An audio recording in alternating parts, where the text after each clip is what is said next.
How to manage website preferences on UC browser. Hello guys, so in today's video I'm going to show you how to manage website preferences easily and fast. First thing you have to do, go to UC browser. Now go down here and click on those three lines. Go to the settings option. Now after you click on settings, it will take you to this page. Go to browsing settings, the second one.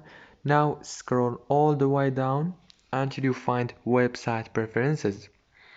Click on it right here, and as you can see now here you can change and manage your website preferences easily and fast.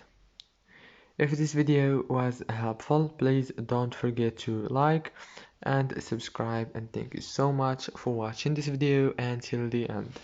See you later.